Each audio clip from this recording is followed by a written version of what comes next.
What's going on, everybody, and welcome to another episode of MG Cams. We're back with another episode. So today's mission is going to be replacing my passenger side rear view mirror.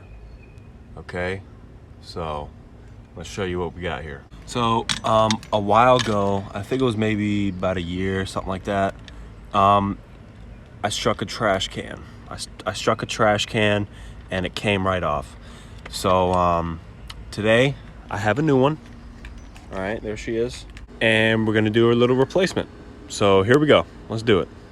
Got little hinges right here for me to get underneath, pry them right out. Should be 2 screws here, 1 screw here. And we're gonna take off all the clips. Well, just pop them right off. 3 bolts behind this tweeter right here.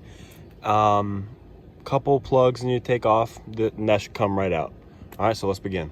All right, so the guy in the video had like legit pry stuff, but you know, we're working with what we got here. There we go. So we got a screw back there, right? So let's get this piece off as well.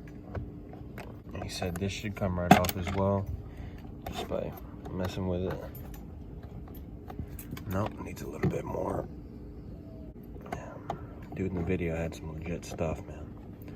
I'll tell you that. Some legit stuff would be pretty clutch right now, but work with what we got, right? So we got this piece off. It was a little bit more difficult than I expected, but we got it off. Got 2 screws back there, right? So let's get it started. The gentleman in the video also said to be gentle unscrewing, because he said that the thread is plastic base, so it's very easy to strip. And for anybody that screws or bolts or sockets or anything, Torx, stripping anything is just bad news. So we don't want to do that. First screw out. Let's put that in a safe spot. Put it right there. Safe spot. You know, doing as he said, being very delicate. So we'll get this part off now. That comes off pretty easy. So you see we got a plug back here. Gotta disassemble that. All right, so we got the tweeter off, unplugged. 1 bolt here is exposed. The other 2 are down there, so we're gonna have to take the door panel off, which unfortunately sucks. But we came prepared for that. Came prepared. This is gonna be the worst part, because prying off, you know, you can always damage a clip and then it might be loose and all that garbage. But let's see how we do. Last time I worked with a door panel on my old Corolla, it was bad news. But you know what? This needs replacement. And I'm gonna do it by myself, like a grown man. Let's get started. All right, so this was quite painful because I couldn't do it right. So I kind of just to get it off.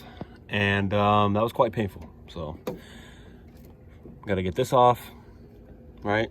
1, 2, 3, and it should slide right off. All right, ladies and gentlemen, so we're on the last bolt here. So after this bolt, here should just come crashing out.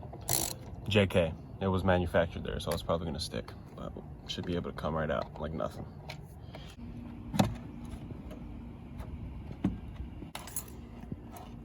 Okay. So this is the old banged up, look, got a pet spider in there.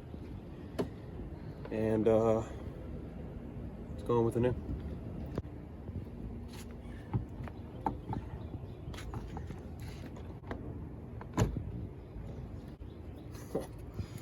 Nice. Clips go right back in, ladies and gentlemen.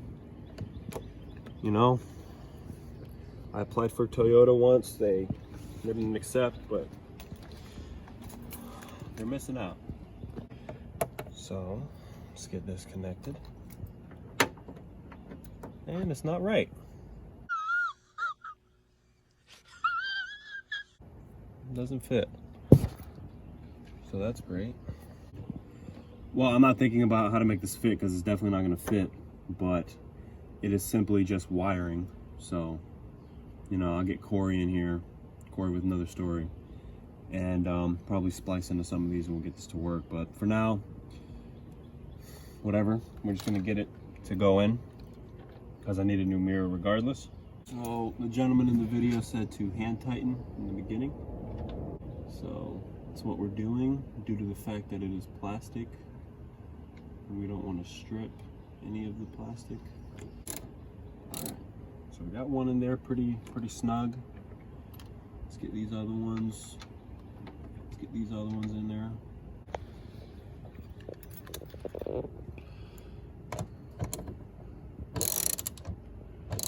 The gentleman said not to torque too hard, again, because it is plastic based and we do not want to strip.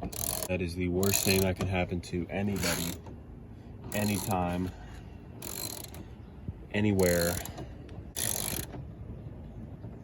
Alright, I'll work with that for now. Again, this was a failed mission in terms of full functioning parts, but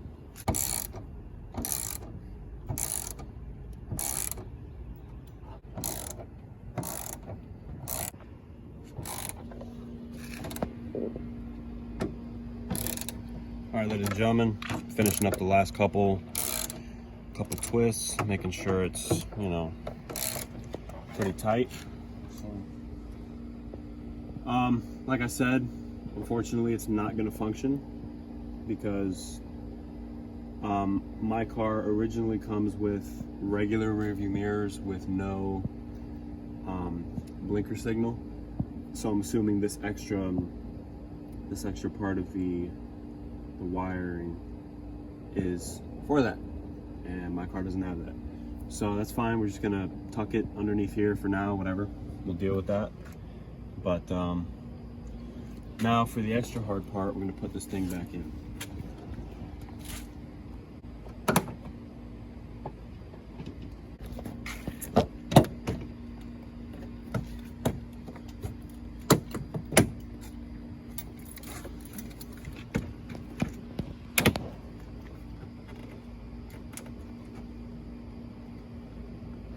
Okay, got that in. So now we're just reverse psychology. We're getting the rest back in. We'll give you a full how it looks once we finish screwing everything back here. All right, ladies and gentlemen. So as you can tell, we got it done. Very nice. Looks great. Looks like it's meant to be because I have, you know, the black lip. I have the black side skirts. It looks like it's supposed to be there. Unfortunately, it wasn't an exact fit because it has the blinker light with it. Whatever. I'm gonna have to get Corey with another store to tap into these wires and make it right, because for those of you that are electricians, electricity is blind. So came out good, came out real nice. I'm pretty happy with it. Due to the fact that it doesn't match, I already bought and I already have it shipped to where it's shipped to. And I got the same one for the other side, so it doesn't look mismatched. So ladies and gentlemen, this is how you replace a passenger side rear view mirror, and same applies for the other side. They're both pretty much the same for a 2015 Toyota Corolla. So stick around, I'm gonna come out with more content. MG Cams, thank you for watching. We'll catch you on the flip side.